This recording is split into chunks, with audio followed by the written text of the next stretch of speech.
Like that's when he was the happiest, right? And then there was Rob Legato, who's not here tonight, and Rob would literally go and do it like with nothing, just like with bubble gum. You know what I mean? Like you know. And then so for me as a cameraman, I worked with Rod and Alan, and I worked with Tom, and I worked with everybody. So and you could see how all of those techniques were all being done. And Khan was like he was like the guy.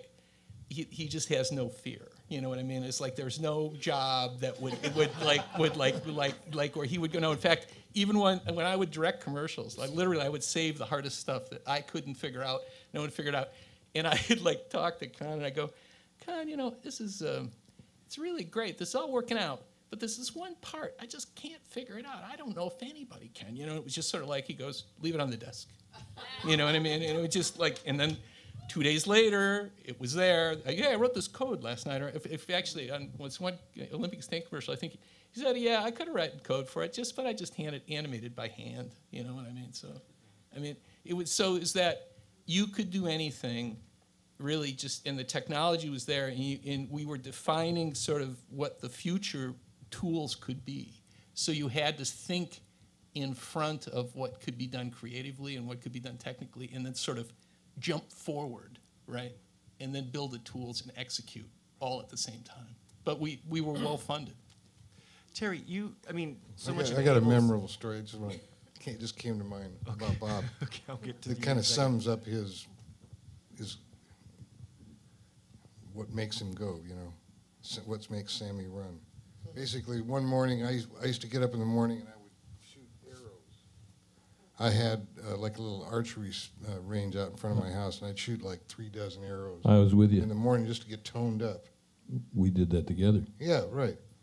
So one morning, I'm unstringing the bow, and it slips off my hand, and it whangs back on my, and it went right between my eyeball, and it was right on the edge of the skull there. And I wound up taking 8 or 9 stitches. I had to go to the doctor, and I called Bob. I was in the middle of a shoot, right? And I forgot which eye. I think it was my left eye. And so I said, Bob, I injured my eye. I have to go to the oculist and get straightened out here. And he says, I know I sound like a Hollywood producer, but was it your shooting eye? That's great. Was it? Terry.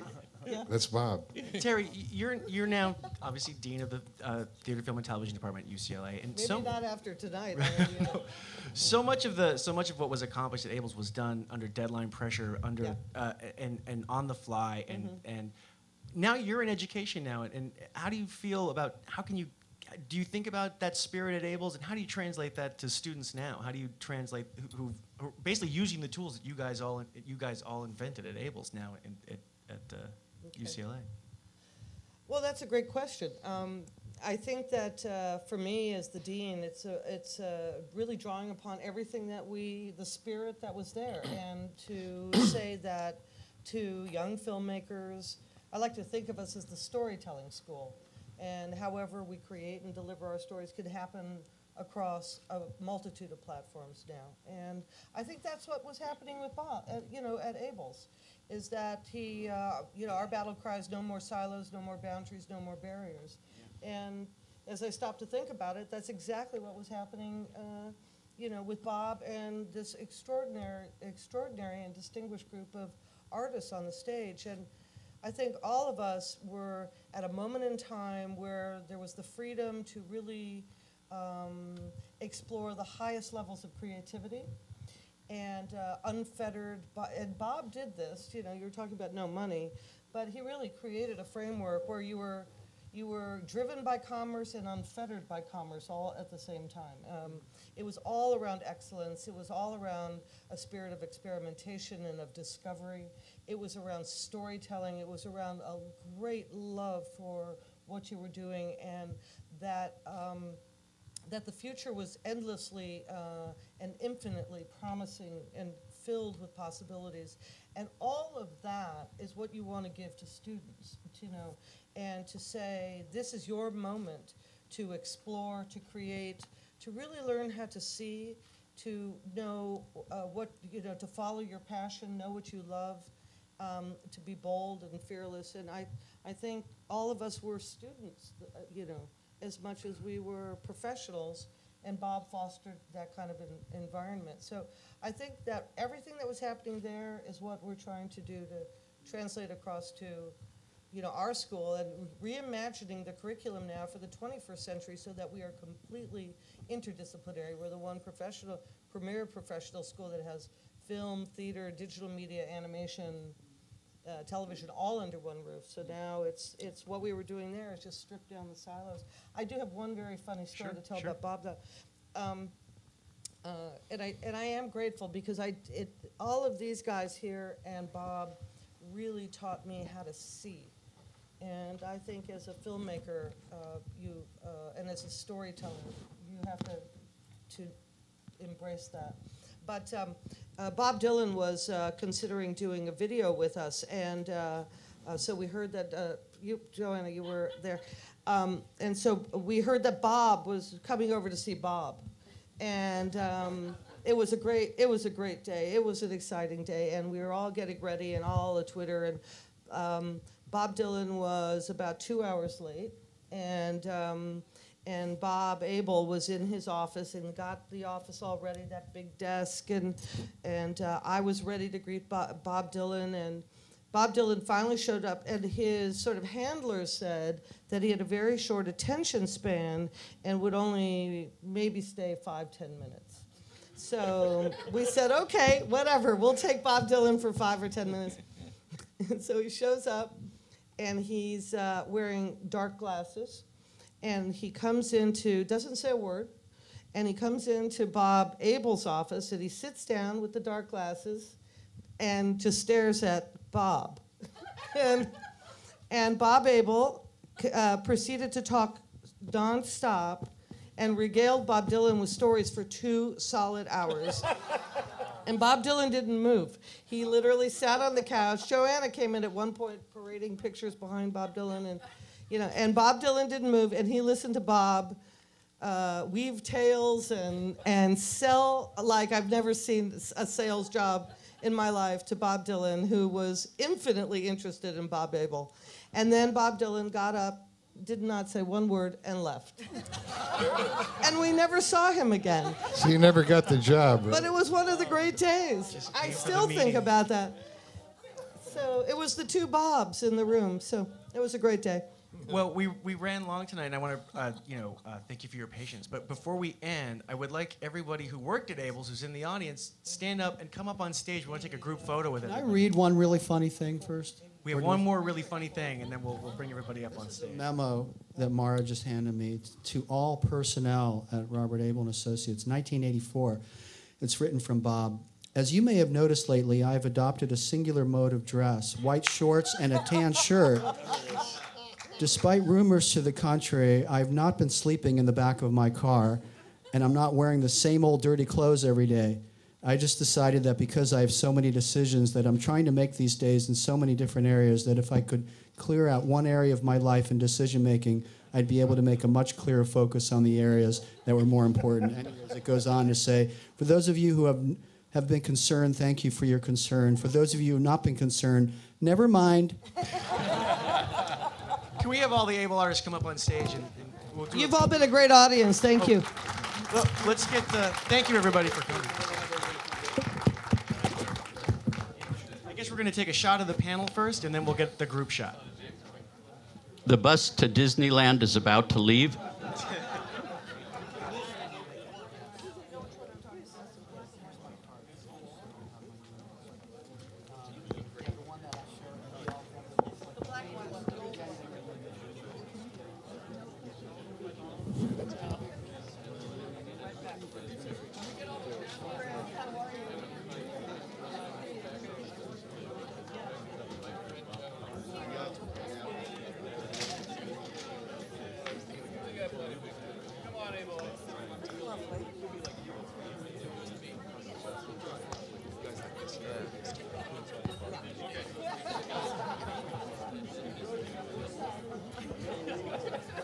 Abelites up here. Abelites up here. Back around here. Panel here. There you are. The other guys in the back.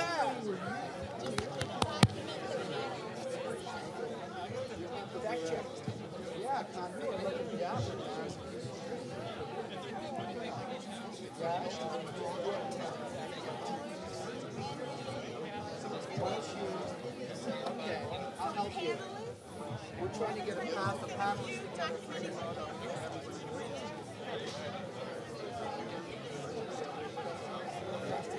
So Abelites up here. Well, we haven't got time to.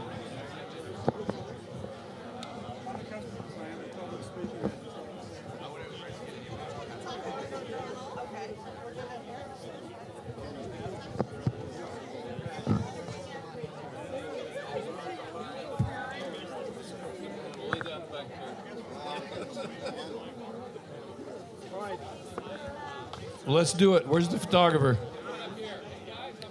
Oh, he's up there. All right, the panel. It's the panel.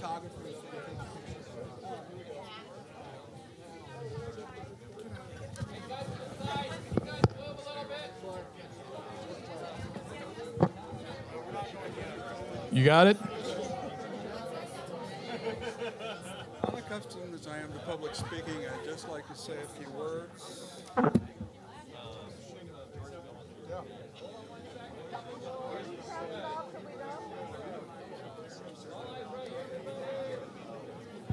One, two.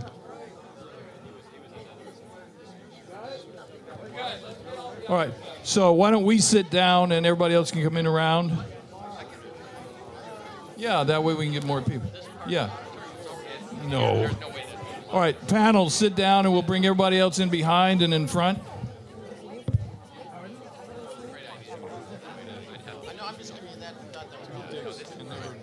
All right, everybody, let's have everybody from the audience surround all the panelists. Hey, if we're going to take this picture, hey, if we're people going to in the take front this rows picture, here, we could you all move got over to to the kind right of that are work together a standing up? moment. Panel, sit down. People in the audience Abelites sit down in or the move back. to the right or left so he's Panel, sit down. Sit down. Panel. Grab a chair. Sit down. Sit down. Abelites, grower.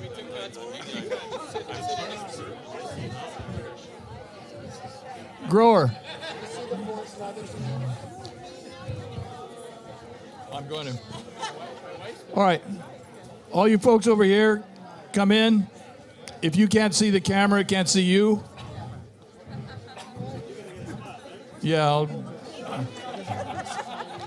right, quiet, please. Quiet. Are you ready up there? Use the mic. We're ready to go. Let's get everybody's attention, please. All right, hey, Let's have all eyes. Hey, Kelly, can you move that piece of white paper down on the floor right there? Lawler, get up here. If you can't see the camera, it can't see you. The camera's right there. Yeah, we're up here. Can everybody see us? There's there. two cameras up here. Thank you for moving that screen. All right, everybody. If you can see me, I can probably see you, okay? So let me have everybody's undivided attention just for about 20 seconds, okay? So let's hear. I want to see all eyes right up here. Okay, right up here. Dean, can you see me? Look, I've got the camera right here. You guys see me? I know it's with the light, it's hard. Okay, I'm gonna put the mic down and then I'm gonna shoot about 5 or 6 frames, okay? So hold tight.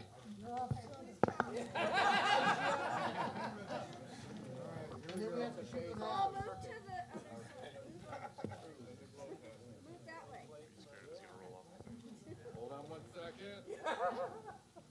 And let's get a couple more and then we're done. Can I get the camera? There's a camera below me that I can't see. Can you gentlemen? Lord. Okay, here we go, everybody. Last few frames. You ready? Let's have all eyes right here. Good. Right here, everybody. Good. Don't move. Couple more, and then we're good. 2 more big smiles. And we are are good. No, I'm not using flash on this. We're good. Okay, now break 2. I do want to say while everybody's up on stage, I cut the Q&A a little short, but if anyone has anything they want to say about Bob or Robert and Abel Associates, I'm happy to pass the mic around. So, Priscilla, do you want to say? Hey guys, before we, Kenny had an idea. Kenny had an idea. Whoever's available after this, there are 3 places. Paul, across the street. Where are you, Paul? Where are the 3 places that are? Skylight Gardens, there's the Palomino, and then there's also Napa Valley Grill. They all have bars, they all have served food, so Can we leave the cars in the parking lot? Yeah, we can leave the cars in the parking lot. And You should decide now which of the 3. You guys can decide. now that's up to us. But whoever's available, just wait for. Which is the largest? Okay, Skylight Gardens, everybody. And does anybody here, before we leave, have something else to say about Bob Abel Associates? Open mic. Anybody have any?